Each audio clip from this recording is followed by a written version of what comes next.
know that perfect family everyone in town is jealous of, don't you? Of course you do. There is one in every neighborhood. Their house has these family pictures showing how beautiful, how well balanced, how happy they are, smiling straight to the camera, dressed to the nines. Well, that's my family. My perfect, stunningly gorgeous, amazingly wealthy, reputation obsessed family. My dad owns several companies worth billions of dollars each. He's been in the top 50 lists in Forbes for years and years. And my mom is a former beauty queen who has been assigned as a director of one of my father's massive companies. You might think that she just sits there and pretends to look busy while others do the real work. But you'd be wrong. She is brilliant and super strict as well, both with her employees and at home. But before we move on, like this video, hit that subscribe button and activate the notification bell. This will let you live 20 amazing years longer. Trust me, it works. Except for when it comes to my older brother, that is. Tobias was their miracle baby. Why? Apparently, mom and dad tried to get pregnant for years and nothing happened. After attempting in vitro insemination and other medical techniques, they completely gave up. The very next month, mom realized she was pregnant. She called it an absolute miracle, even if the doctors claim it's usual, due to the anxiety levels finally being lowered once the pressure is no longer there. So you better believe that Tobias was a spoiled brat. With him, my mom wasn't strict or demanding at all. Everything he did was great, no matter how much he messed up. He was a little brat, if you ask me. Whenever a teacher had something bad to say about Tobias, mom would huff and reply, "I think you might be thinking about another kid, because my Tobias would never do anything like that." And if there was a witness to support the accusation, she would brush it off, adding, "They have it in for my little boy. You know our family is wealthy, they're just jealous. Pay them no attention, I assure you Toby is perfectly innocent. Oh, and wasn't the school requesting funds for an extension of the library? I could write a check right now, you know." Yeah, she'd write a check every single time Tobias got himself in trouble, just to bail him out. It was that simple and that messed up. 3 years after their miracle baby was born, I arrived in their home, their only daughter. That was nice, sure, but I was a girl, and they really wanted another boy. Mom thought raising boys was easier. Girls were more emotional and demanding. Now, I'm not going to say my parents hated me or anything of the sort. They were sort of loving in their twisted way. I wasn't denied a thing. I could ask for anything I wanted, but never, ever have money. They thought I would waste it all in an instant, so if I ever wanted something, I had to talk to my mom, and she'd have a personal shopper get it for me. I didn't even have lunch money since the school I went to would request payment at the beginning of every month. I think I was allowed to carry some money, and I'm only talking about a few bucks. Maybe twice in my entire life? No credit cards, of course, though Tobias has 3. He was the miracle baby, you see. He deserved it, even if he was a little bitch. To say Tobias was spoiled would be an incredible understatement. No, Tobias was far more than that. He was entitled and cruel and believed everyone underneath his station was garbage. To him, even if I was his sister, I was lower than him. Worse still, my parents seemed to agree. You see, my mom was almost supernaturally beautiful. I told you how she used to be a beauty queen? Well, she won lots and lots of pageants, and all of her trophies were on display in one of our mansion's living rooms. She would have the maids clean and polish them daily. "Come here, Vera." She would call me to her side while we stared proudly at the awards. "See these? You could win a few as well. Not as many, though, because, well, it was then that she gave me this judgmental look and sigh heavily, as if I was a burden. Well, you know. But if you wore makeup every morning and went to the hairdresser every week, there would be a pretty young lady there. Don't you think I'm pretty, Mom?" I asked once, feeling too hurt to remain quiet at that time. "You have the potential to be pretty, honey," she replied dismissively. "I'll sign you on for some makeup classes. That will do you so much good." I was heartbroken, believe me. And it wasn't the first nor last time she said something like that to me. What's more, they forced me to take the makeup class and practice every day. Dad would look at me when I walked down the stairs and sighed, shrugging. "I guess that's the best you are going to look today? Well, it's better than before." Yeah, that's a big load of BS right there. But what could I do about it? I did try to explain how much it hurt me when they talked that way, but they turned the tables on me as they always did. "We are your parents, honey. We are only doing what's best for you," Dad would reply, and sometimes even hug me. Hugs and kisses were super weird in my house. They came once every blue moon. And then there was Tobias. Good Lord, Tobias was a nightmare. In my parents' eyes, he could do no wrong.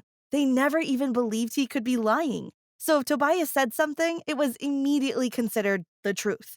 I think this turned my brother into a complete psychopath. Or maybe he was just born that way and my parents unwittingly pushed him even further into madness. He would go around the mansion destroying random stuff just because. Then he would blame it on a maid, who was promptly fired, or on me, and I got scolded. I never knew what fresh hell Tobias had planned for all those who worked for my parents and for me. And heavens forbid I ask a friend to stay over. He would stalk her mercilessly until she freaked out and left or confronted him and was told to leave. I decided it was not worth the effort, so I just went to my friends' homes if I wanted to hang out with them. It's incredible how normal those other houses seemed, even if they were so much smaller than my family's massive mansions. Mom would still pretend she was a beauty queen sometimes. Oh boy, that was insane. She dressed up in one of her tight contest dresses, which she still fit in, which was, in fact, kind of admirable.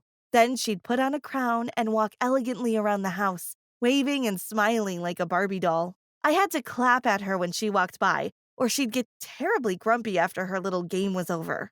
And my dad? Oh, that man. He seemed to think I was not only ugly without proper makeup, but too dumb to handle finances at all. He had to approve every single purchase I made and refused to give me just the smallest allowance.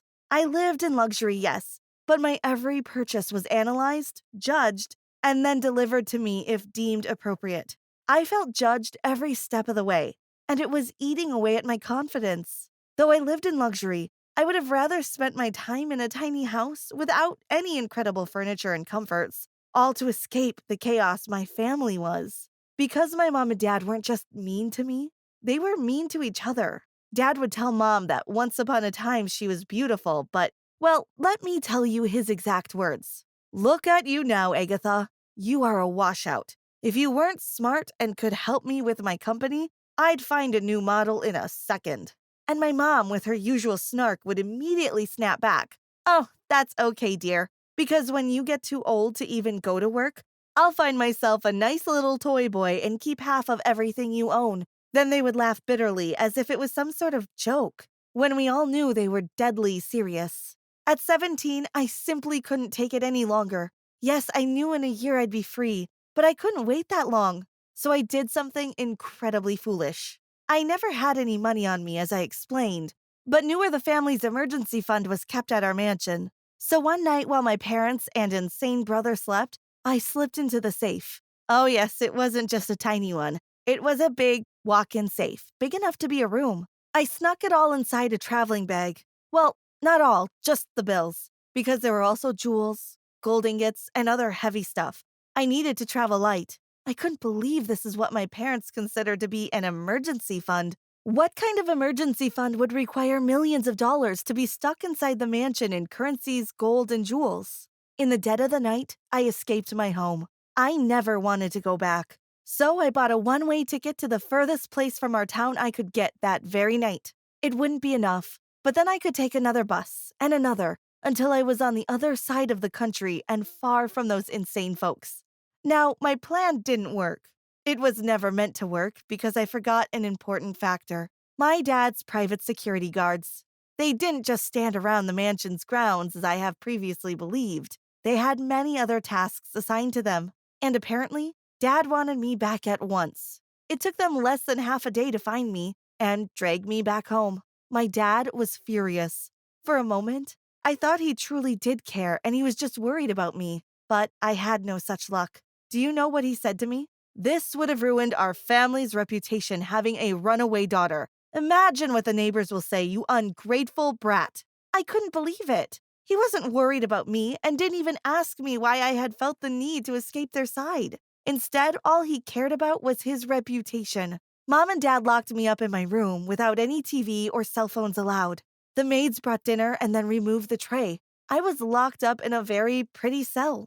I was going mad out there, and when I looked out the balcony, I saw two guards waiting there. Apparently, I had my personal shadows now. When I was allowed back to school, these guys followed me constantly. They didn't walk inside the classroom, but they were still waiting just outside the door in the hallway. If my life was hellish before, now it was a living nightmare. I told myself that in 5 more months, it would all be over. The second I turned 18, I'd leave for good. So I waited and waited and waited.